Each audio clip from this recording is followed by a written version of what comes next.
오늘 본문은 아시는 대로 기도론의 교과서입니다. 우리가 기도 생활이 굉장히 중요하고 영적 생활하는 데 있어서 기도 생활이 약해지면 전부가 약해지거든요. 그래서 기도에 대해서 확실해야 되는데 기도에 대해서 우리 마음대로 기도하기가 쉽기 때문에 때때로 이 기도에 대해서 교과서를 읽고 거기에 우리 자세를 바로 해서 기도를 해나가는 것은 대단히 중요한 부분입니다. 오늘 본문 얘기를 보면 비유인데 어떤 사람이 자기 집에 친구가 밤늦게 찾아왔는데 대접할 떡이 없어서 이웃집에 가서 떡을 빌려달라 그런 이야기입니다. 그런데 의아한 것은 왜 이 사람은 떡이 없으면 자기가 떡을 만들어서 자기 벗을 대접하지 않고 다른 집에 가서 다른 사람한테 구하냐는 거예요. 거지 근성도 아니고 말이죠. 자기가 하는 게 낫지 다른 사람한테 얻어다가 이렇게 친구한테 주는 게 낫습니까? 당연히 자기가 만들어서 자기 떡을 자기 손님에게 대접했어야 되는 거죠. 그게 아니면 적어도 이웃집에 가서라도 갑자기 손님이 방문을 했는데 내가 지금 미안하지만 밤이 늦고 그랬으니까 해먹을 시간이 너무 부족하고 빨리 손님도 먹고 잠자리에 들어서 내일 아침에 급히 가야 될 때가 있으니까 좀 몇 동이 빌립시다 이렇게 해야 되는데 그런 건 전혀 없고 그렇다고 자기가 뭐 조금 준비하는 것도 없고 그렇다고 부족분을 조금 더 달라고 구하는 것도 아닙니다. 그냥 일방적으로 내가 먹을 것이 없다, 내 거 좀 달라 그런 얘기뿐이에요. 그러니까 이 비유가 이 예수님께서 이 기도를 이렇게 설정한 기도의 뜻이 뭐냐 하는 것을 우리가 생각을 해야 되는 부분이죠. 우선 이것은 하나님께 기도할 때는 오직 전심으로 해야 된다라는 것을 보여주는 이야기죠. 기도할 때 가장 잘못된 기도가 뭐냐 하면 하나님을 자기 조수 취급을 하는 것입니다. 제가 대학생 때 처음으로 그 대학부에서 같은 학생들하고 기도에 대해서 좀 가르칠 기회가 있었는데 기도에 대해서 제가 뭘 알겠어요, 대학생이. 그래서 뭐 책을 여러 권 읽고 또 목사님들의 설교 테이프도 여러 가지로 좀 들어보고 이렇게 했는데 그 거의 다 가르침이 좀 동일하더라고요. 그게 뭐냐면 네가 할 수 있는 것은 네가 하고 그리고 내가 못다한 것을 구하는 거지 너는 노력도 하지 않고 전적으로 하나님께 구하는 것은 안 된다. 그런 게 공통적인 메시지였습니다. 그런데 그걸 읽으면서 드는 생각이 그건 전혀 기도론이 아니다. 이건 기도라고 볼 수 없다. 그런 생각이 들었습니다. 하나님께 오직 구하는 거, 그것만이 기도입니다. 자기가 할 거 다 하면서 모자란 것 하나님께 해주십시오. 우리 생각에는 그게 그래도 우리 당연한 도리 같고 사람된 양심 같지만 그렇게 말할지 모르지만 주님은 전혀 그렇게 말씀하시는 게 아닙니다. 이 점을 우리가 잊지 말아야 돼요. 자기를 포기해야 됩니다. 자기 노력과 자기가 가진 역량을 포기해야 돼요. 자기는 전혀 주님 나는 소용이 없습니다. 그렇게 하지 않으려면 여러분 기도하지 마세요. 그렇게 해봤자 그건 정력의 낭비고 하나님께 듣지도 않습니다. 100% 하나님만 의지해야 그게 기도지. 내가 이만큼 해놓고 나머지 부분 하나님께서 채우십시오. 그거는 기도가 될 수 없습니다. 사사기서를 보면 자기들이 할 거 다 합니다. 그리고 나서 도저히 방법이 없을 때 하나님께 가가지고 살려달라고 기도하는 거예요. 그런데 그 할 거 다 하고 자기 방법대로 하는 다 시간이 뭐냐면 어떤 사람들은 40년, 어떤 사람들은 20년 그렇게 오래 걸리는 거예요. 그러니까 아직도 내가 할 수 있고 내가 할 것이 남아있다 그러면 보기엔 기도인데 그건 절대 기도가 아니라는 것을 성경이 말씀하고 있는 거죠. 하나님께 오직 매달릴 수 있을 때 그럴 때가 그게 기도예요. 그래서 하나님께서 듣기 거북해 하시는 기도가 뭐냐 하면 하나님 도와주십시오. 그 말을 제일 하나님은 불편해 하시는 거예요. 보통 자기가 다 로드맵을 정해놓고 내가 이러이러한데 내가 여기까지 하는데 다 하긴 하는데 모자란 것이 있으니까 하나님께서 도와주세요. 그런 개념 아닙니까? 그래서 저도 습관적으로 하나님 도와주세요. 그 도와주세요가 꼭 도와달라는 그런 말은 아닌데 내가 이만큼 했으니까 도와달라는 말은 아닌데 도와달라는 말을 그냥 습관적으로 할 때가 있어요. 그럼 기도하면서 흠칫합니다. 이거 이러면 안 되지. 기도는 저는 아무것도 없습니다예요. 주님 해주시지 않으면 저는 방법이 전혀 없습니다. 전심으로 매달 수 있는 것만이 기도지, 내가 요만큼 하고 나머지 플러스, 그거는 절대 기도가 아니고 오히려 하나님께는 그건 모욕이에요. 모욕. 그렇지 않습니까?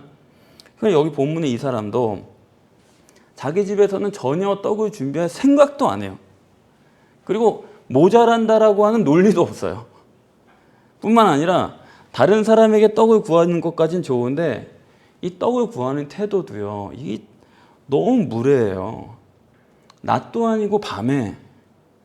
그래서 집안에서 들려오는 소리가 지금 애들이랑 누웠다는 거예요.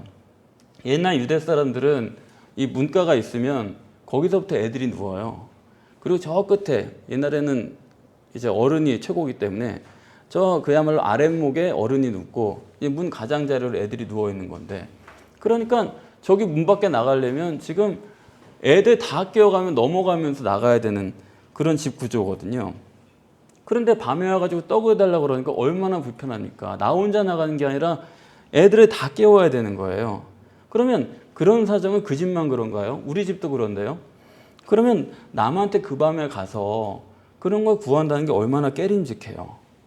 그런 사정을 알면 자기가 좀 해야죠. 그리고 오죽하면 집안에서 들려오는 소리가 나 좀 괴롭히지 말래잖아요. 애들 다 누워 자는데.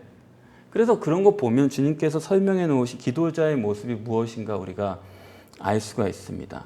기도자는 마리아처럼 얌체여야 되는 거예요.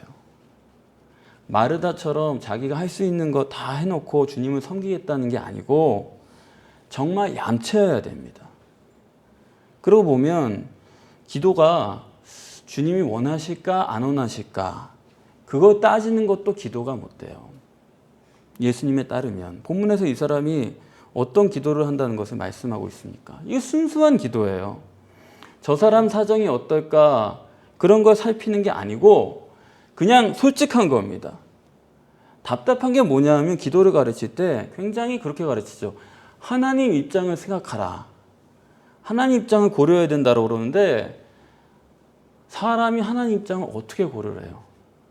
그것도 말이 안 되는 얘기고 그거 인간적인 생각이고, 지금 보면 떡을 구하고 있는 대상이 결국 비유니까 하나님께 구하는 것 아니겠습니까? 그러면 이 사람은 지금 하나님 입장은 전혀 생각을 안 하는 거예요. 그걸 예수님이 비유로 말씀하는 겁니다. 기도자의 모습이에요. 이것을 잊지 마세요. 어린아이처럼 기도하라는 겁니다. 어린아이가 아버지 사정 봐줍니까?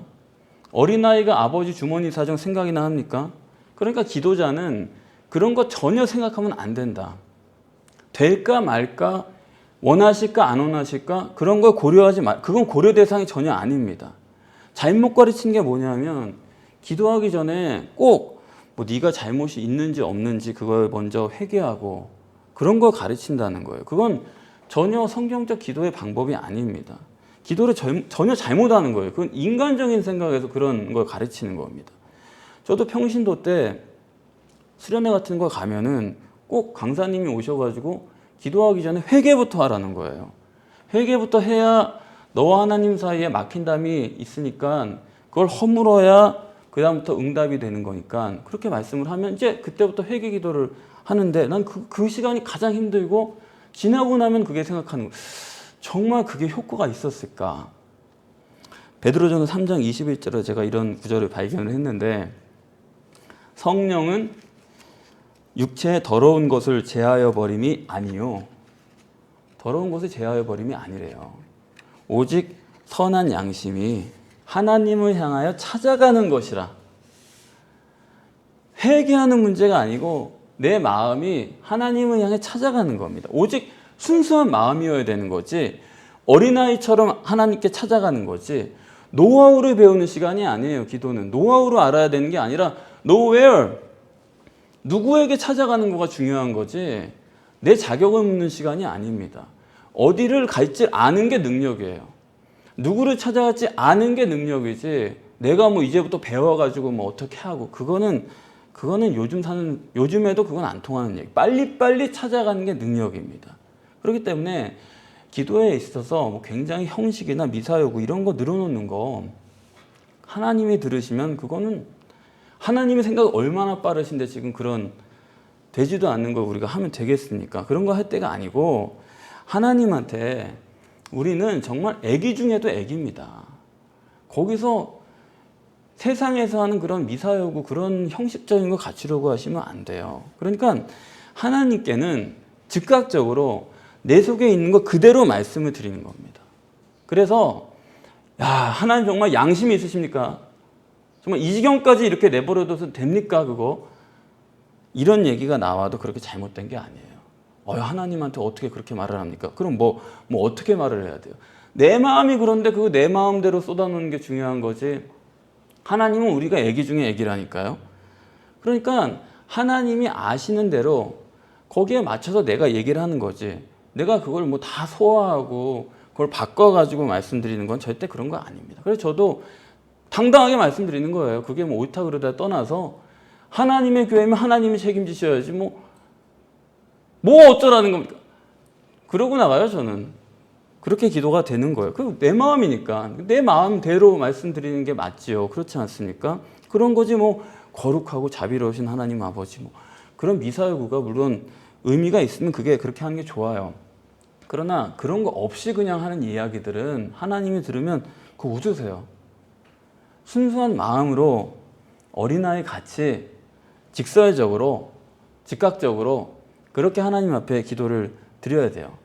제 평신도 때 그 회개 때문에 하여튼 그 기도하라는 그것 때문에 얼마나 골치가 아팠는지 하여튼 기도만 하면 진심 어리게 또 회개하라 그러니까 그 막힌 다음에 허물어져야 된다니까 한 개라도 남아있으면 안 되잖아요. 그래서 얼마나 또 제가 착한지 옛날에 정말 잘못한 거 정말 옛날에 그게 정말 잘못이라고 할 수 있을까 하는 것까지도 하나님 앞에 다 말씀을 드리는 거예요.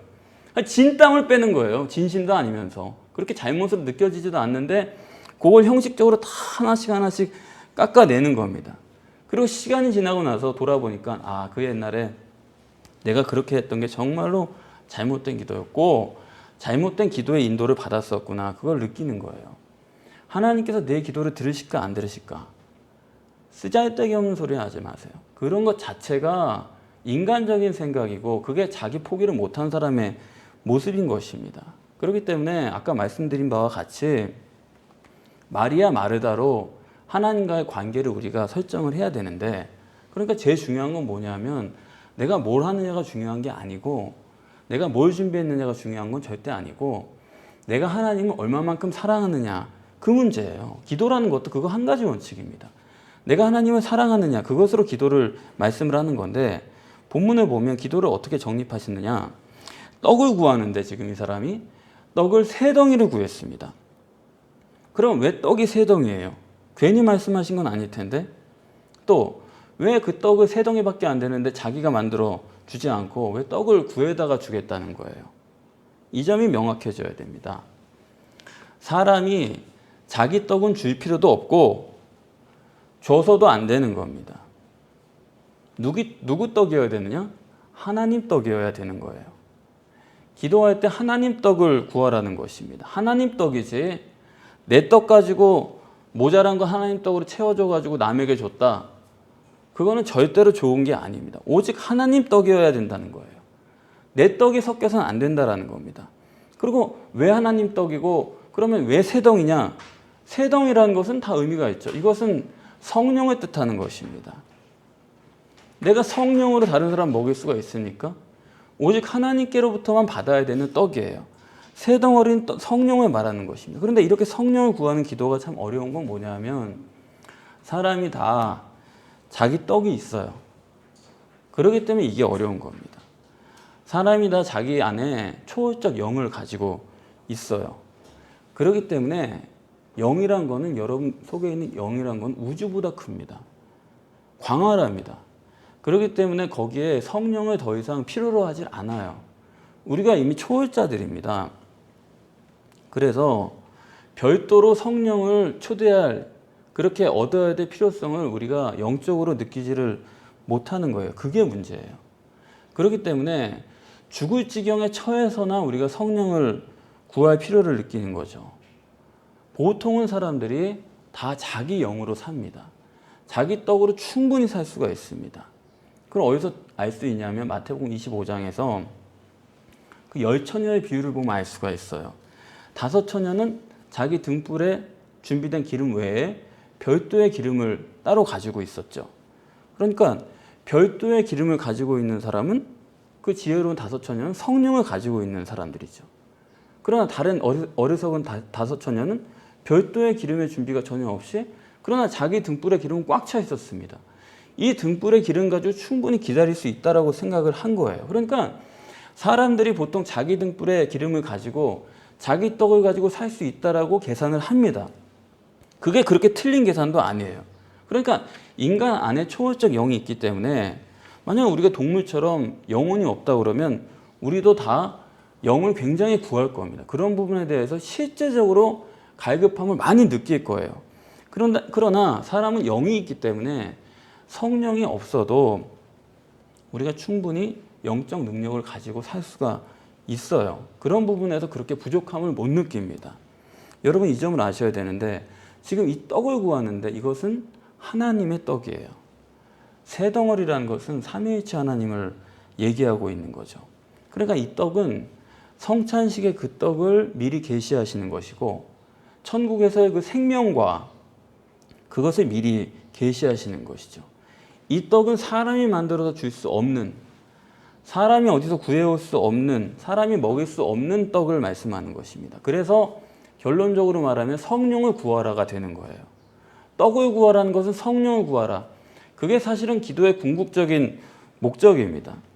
그런데 이제 우리가 이 기도를 해 나감에 있어서 성령을 받아야 되고 지속적으로 얻어야 되는데 물론 문제는 이 기도를 지속할 수 없다는 게 문제 아니겠어요?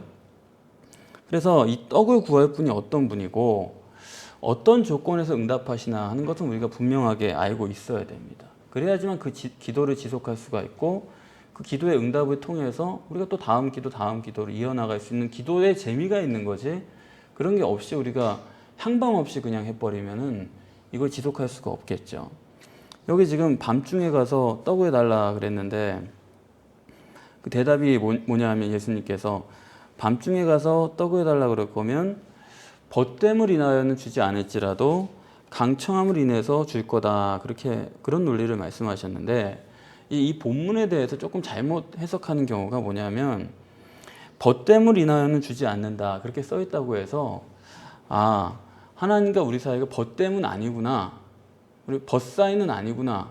그렇게 생각하면 그거는 잘못된 해석이에요.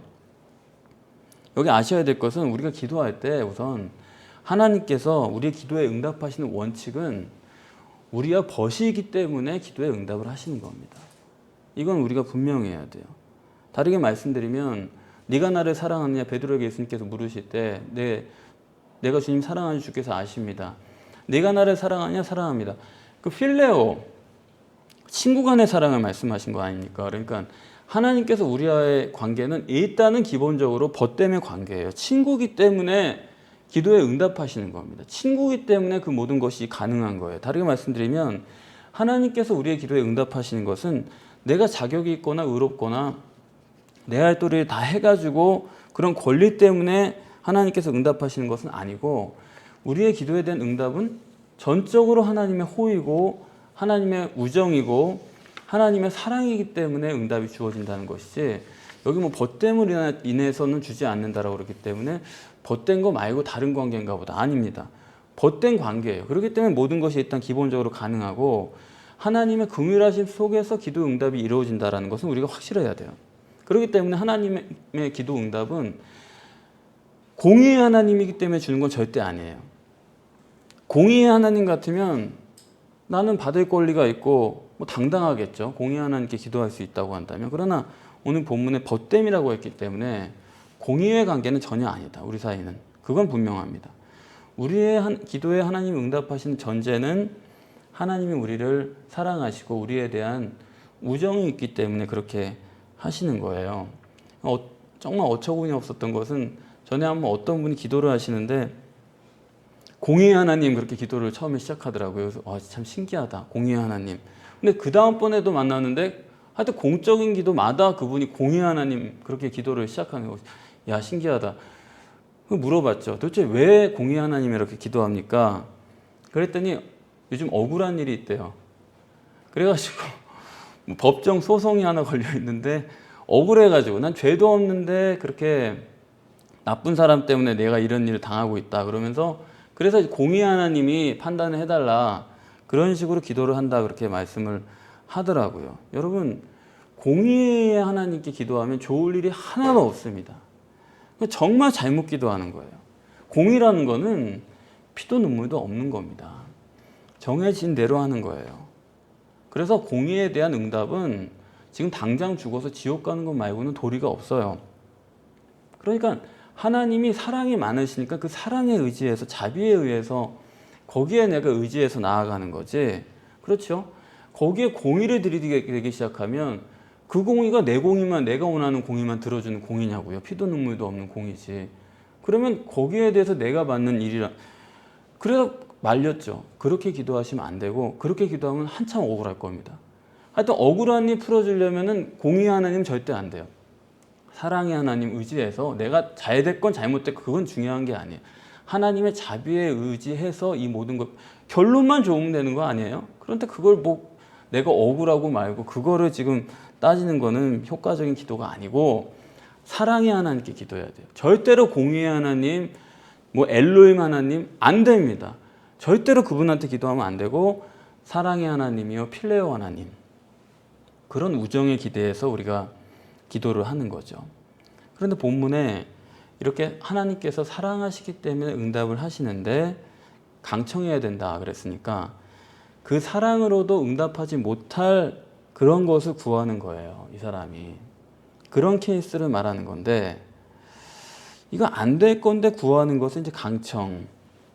이게 원어적으로 보면 이 강청이라고 표현한 게 참 잘한 거죠. 왜냐하면 원어로 보면 이 구하는 태도를 오만 불손 거만 무례 이렇게 쓰여진 단어입니다. 이 강청이라는 게. 저더러 이걸 해석하라고 그러면 사리 분별도 없는 그런 막 나가는 기도 그렇게 번역을 할 것 같아요. 쉽게 번역하면. 여러분 막 나가는 사람 만나보셨어요? 살면서 막 나가는 사람. 막 나가는 사람 만나면요. 정말 상대방 사정 없습니다. 뭐 요만큼도 내 사정을 봐주질 않아요. 옳고 그르고 뭐 떠나서 자비고 뭘 떠나서 하여튼 막 나가는 사람 보면 전부 자기 위주지 하여튼 내 말은 하나도 안 통하는 사람이 있어요. 하나님이 우리에게 응답하시는 원칙은 사랑인데 그러나 그보다 더 중요한 원칙은 뭐예요? 그건 막 나가는 거예요. 이거 우리가 분명하게 해야 됩니다. 이 중요한 얘기 알려드리는 거예요. 이제부터 여러분들이 하나님께 기도할 때 막 나가시는 기도를 하세요. 이거 막 나간다는 말 때문에 좀 품위가 떨어지게 들리지만 다른 말이 없어요. 여기 있는 그대로 강청이란 단어를 이렇게 표현했을 뿐이에요. 막 나간다는 말이 딱 맞아요. 내가 죄가 있나 없나 또 요때 하면 들어주실까 쓸데없는 소리 하지 마시고 무조건 들이미는 겁니다. 무조건 꺼내 놓는 거예요. 하나님 아니면 전 죽어요. 하나님 아니면 방법이 없어요 지금. 그거지 다른 방법은 없어요. 문제는 여기 있습니다. 그러면 막 나가는 기도를 해야 되는데 어떻게 하면 막 나가는 기도를 할 수 있느냐 이거예요. 왜냐하면 우리는 다 양심이 있거든요. 또 우리는 다 양식이 있기 때문에 그러면 어떻게 하면 이렇게 막합하신 기도를 드릴 수가 있느냐. 그거 하루아침에 되는 거냐 이거죠. 본문에 보면 강청하면 그 기도를 들어주실 수밖에 없다 그랬는데 그런 논리를 우리가 어떻게 쉽게 받아들이고 체득할 수 있느냐 하는 거예요. 어떤 사람이 이게 가능하냐. 막 나가는 사람은 만나보시면 저 사람이 어떤 생각을 하든지 전혀 상관없습니다. 본인 것만 중요해요. 결과만 중요해요. 자기가 요만큼이라도 더 챙기는 게 중요해요. 그렇기 때문에 어떤 경우에 이런 기도가 가능하냐. 보이지 않는 하나님이 물리적 실제로 믿어지는 사람만 이런 기도를 할 수가 있습니다. 하나님이 실제로 내 앞에 있다라고 하는 그 믿음이 있는 사람. 하나님이 물리적 실제로 믿어지지 않으면 절대로 막 나가는 기도 못합니다. 멀리 있는 분한테는 그렇게 기도할 수가 없어요. 형식이나 관념에 매이면 절대로 기도 못합니다.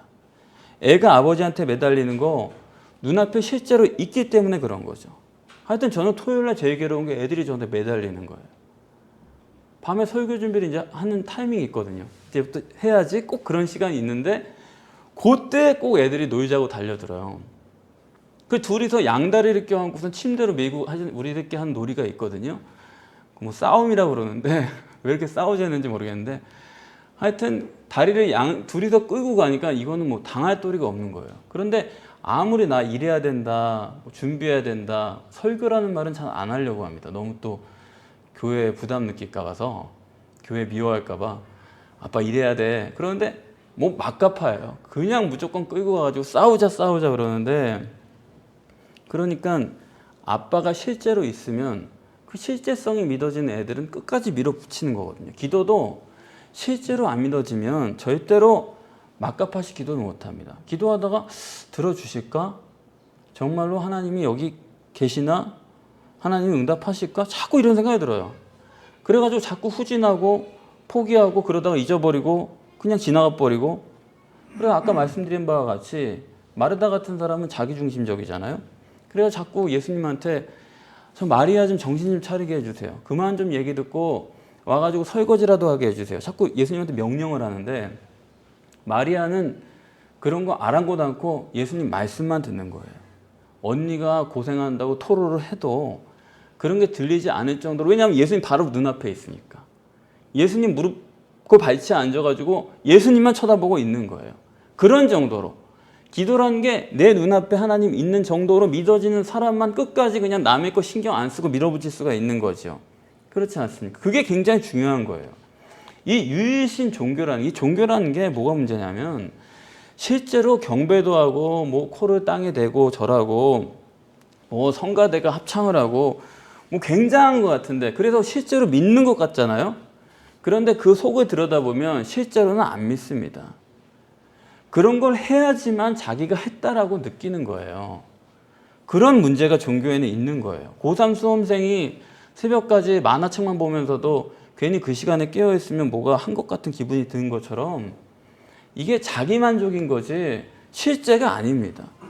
오히려 우리의 신앙이란 거는, 종교와 신앙이 다른 건, 신앙은 무감지, 무의식, 도대체 있는지 없는지 이게 되는 건지 안 되는 건지 모르는 그 상황에서의 예배예요. 그때 믿어지는 게 진짜 하나님이지 그렇지 않습니까? 그만큼이에요. 그만큼. 뭐 꽉 해가지고 뭐 하나님을 만날 것 같은 그게 종교예요. 이걸 해가지고 와 여기 하나님 계시지? 아니요. 오죽하면 예수님께서 너희에게 겨자씨만한 믿음만 있으면, 사람이 믿음을 갖고 실제로 예수님을 만나는 게 그 겨자씨만큼입니다. 그게 진짜고, 그런데 그게 산을 옮길 만한 능력이 있다는 거예요. 그러니까 종교와 신앙은 그렇게 큰 차이가 있습니다. 실제로 믿어지지 않으면요, 실제적인 기도를 못합니다. 실제적인 기도를 하는 사람만이 유일신 신앙을 가지고 있는 사람이에요. 우리가 보기에는 유일신 종교라는 게 하나님을 섬기는 것 같지만 착각이에요.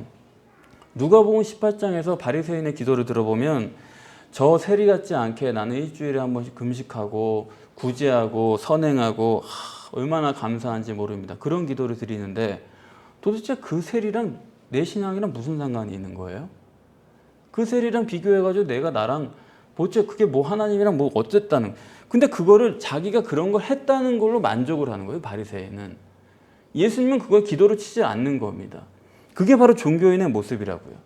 제가 늘 말씀드리지만 유일신을 믿는 그 종교라는 게, 이 종교라는 이 체계가 이게 실제가 아닌 거예요. 그래서 만들어 채우는 겁니다. 이런 걸 한 걸로.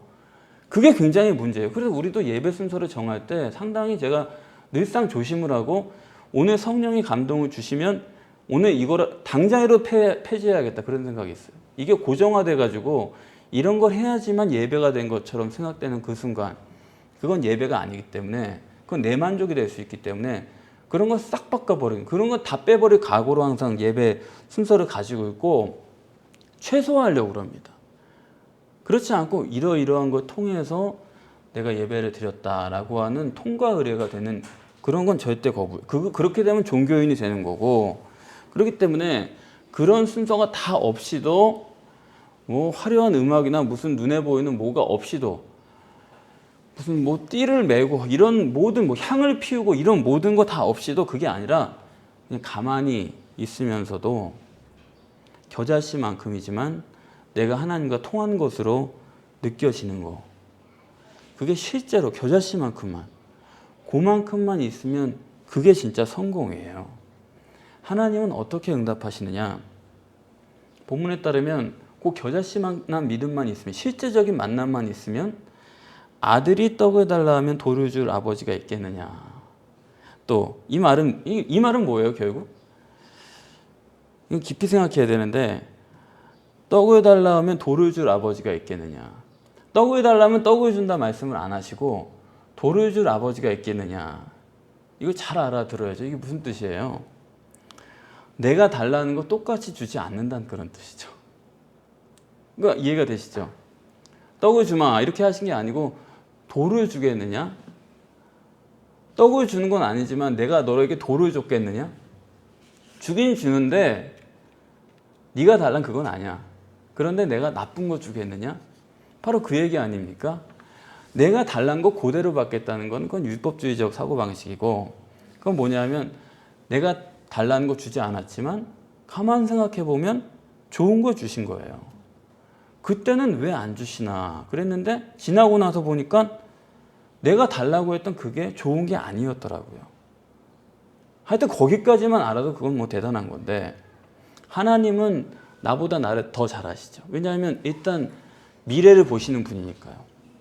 모든 상황 조건을 다 계산하시는 분이니까 내 계산과는 다르죠. 그러니까 나보다 나를 잘 아시는 분이에요. 그렇기 때문에 내가 달라고 그러면 거기에 맞춰서 주시는데 가장 좋은 것을 주시기 때문에 이 하나님에 대한 믿음이 없이는 우리가 기도를 지속하지 못합니다. 그리고 괜히 기도했다가 이 믿음이 없이 기도했다가 내가 원하는 대로 이루어지지 않으면 내 믿음의 손해만 봐요.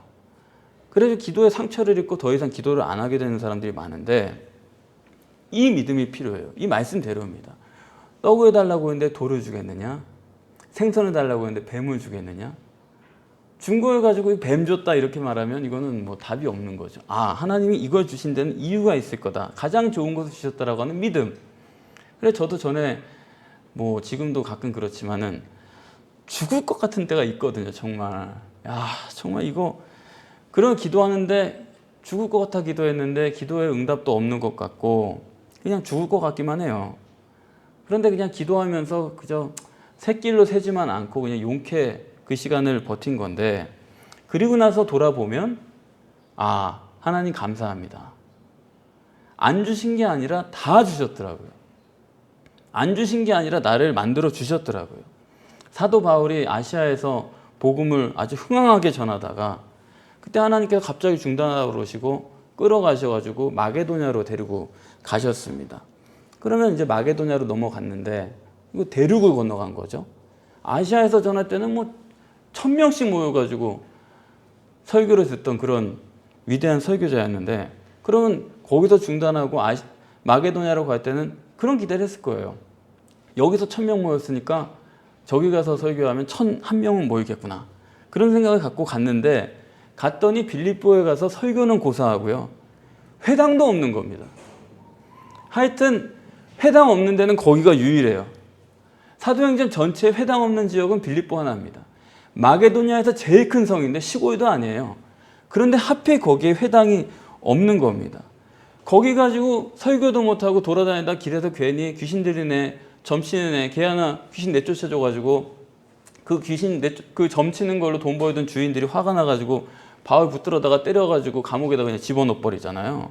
옛날 지방에서 얼마나 그 유착이 심합니까? 그냥 감옥에 들어가지고 기절했다가 추위에 으슬으슬 떨면서 깼는데 그때 또 생각 없는 사람 같으면은 하나님 살아계십니까? 내가 지금 이러려고 왔습니까? 정말 설교도 못하고 귀신 내쫓 내가 뭐 잘못했습니까? 내가 여기 가지고 매 맞고 저런 나쁜 놈들 뭐 이러고 깨는 사람도 있을 텐데 바울은 기도하고 찬미했다. 깨자마자 조용히 기도하고 하나님을 찬송했다 그래. 그때 옥토가 흔들리고 옥문이 열렸다. 기도는 결국 어디까지 하나님을 신뢰하느냐 이거예요. 내 심정을 알 수는 있어요. 그러나 신뢰는 절대로 포기할 수 없는 거죠. 하나님께서 한눈 파시고 조는 사이에 이루어진 일은 절대로 없습니다. 그렇기 때문에 우리가 궁극적으로 어떻게 기도해야 되느냐, 성경이 계시하는 것, 이 전체를 가지고 생각을 해보면 성경에서 우리가 하나님과의 관계는 하나예요. 오직 하나님을 사랑하라. 하나님 원하는 건 그거 하나입니다. 오직 하나님을 사랑하라. 오직 하나님을 사랑하면서 기도를 하는 게 큰 원칙인데, 그러면 어떻게 하는 것이 하나님을 사랑하는 것이냐? 우리는 항상 실제적이어야 되니까요. 종교적인 제사를 드리고 또 하나님께 경배하는 것이 하나님을 사랑하는 것입니까? 아니면 하나님의 소원을 이루어 드리는 게 하나님을 사랑하는 것입니까? 그걸 생각해야 돼요. 내가 뭘 했다가 중요한 게 아니고 하나님이 원하는 것을 이루어 드리는 것이 가장 큰 사랑이에요. 하나님의 소원, 하나님의 목적을 인간이 이루어 드릴 수 있다고 한다면 그것보다 더 큰 사랑이 없고 그것보다 더 큰 우정이 없고 그것보다 더 깊은 관계가 없습니다.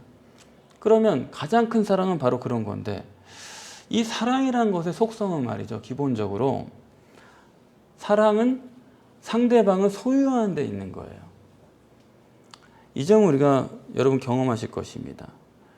사랑의 결국 최종은 상대방을 소유하는 건데, 그래서 나는 사랑하기 때문에 헤어진다 그렇게 말하는 사람은 그건 못된 사람이에요.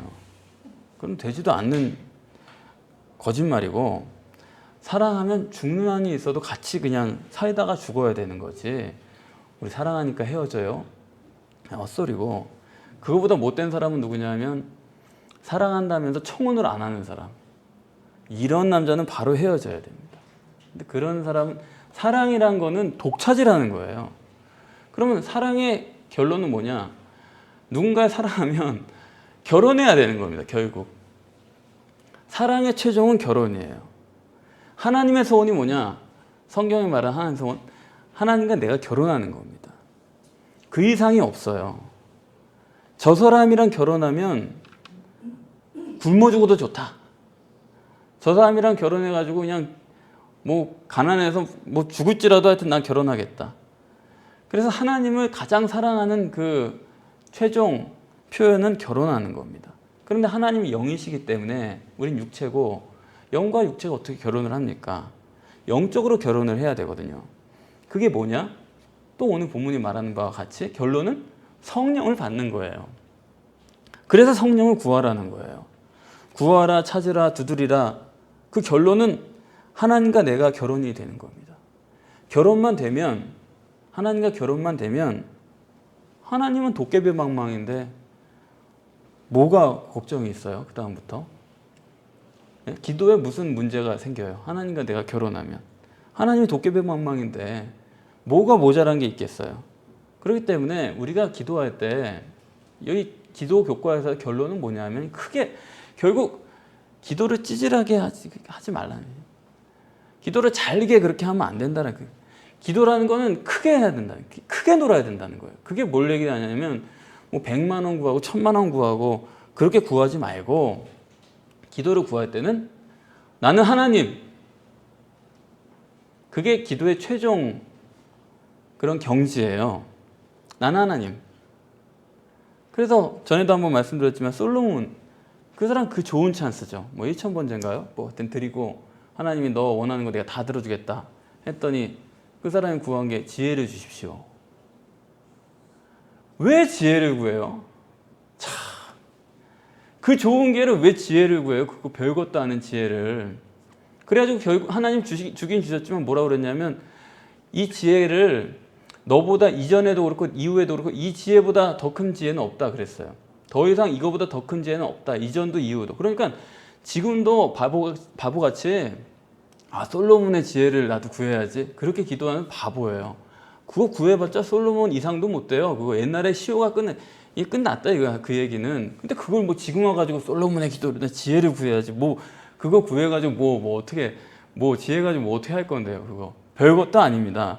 그러니까 그런 거 다 됐고 하나님을 구해야 되는 거예요. 도깨비 방망이를 구해야지. 그렇지 않습니까? 그게 기도지. 뭐하러 짜잘하게 그거 몇만 원 그거. 그래서 영적 결혼의 조건은 하나님이 영이시기 때문에 우리도 영적이어야 되죠. 영적이 뭐냐? 그게 정결한 처녀인데 육신을 부인해야 되는 겁니다. 오늘 본문에 따르면 이 사람이 떡을 내가 준비하는 게 아니라 전적으로 하나님께 구한 것처럼 자기를 완전히 부인해야 돼요. 내 능력과 내 계산과 내 전망을 완전히 꺾어버리고 내가 할 수 있는 건 완전히 반납해버리세요. 그게 안 되면 그냥 기도로 치지 마세요. 복잡하게 할 것 없습니까? 그리고 기도 많이 괜히 쌓을 필요가 없어요. 기도 쌓는다는 말은 적절한 게 아니에요. 쓸데도 없는 거 쌓아서 뭐예요? 모래 위에 뭐 집을 짓습니까? 그러니까 딱 성경대로 딱 판단을 해가지고 결정적인 것만 탁탁 해야지. 그렇죠? 우리가 뭐 중요한 사람을 만날 때 거기 가가지고 구구절절 내 인생을 다 얘기하는 사람은 바보예요. 딱 중요한 거 딱 가능한 거 어디까지인지 처리를 해주시죠. 요거 딱 말씀드리는 거지. 그렇지 않아요. 바쁜 세상에서 우리가 언제 그렇게 구구절절 기도 시간을 오래 가져요. 성령을 구하라. 정말로 맞는 말이에요. 내가 할 수 있는 거 다 반납하고 예수님께서도 내 원대로 마옵시고 아버지의 원대로 마옵소서. 내 거 그거 소용없다 이거예요. 그거 다 꺾어버리고 아버지의 원대로 마옵소서. 도깨비 방망이 성령이 내 안에 들어오셔가지고 그래가지고 나랑 결혼이 되는 거예요. 하나가 딱 돼버리면 내 말을 내 남편이 들어줘야죠. 아내의 말을 무조건 들어주는 거지 안 들어줄 남편이 어디 있습니까? 그대로 그냥 네 것이 내 것이고 내 것이 네 것이고 이렇게 되는 관계가 돼야 되는 거예요. 그런 기도. 이런 기도가 되면 이런 사람은 세상이 감당할 수가 없게 되는 겁니다.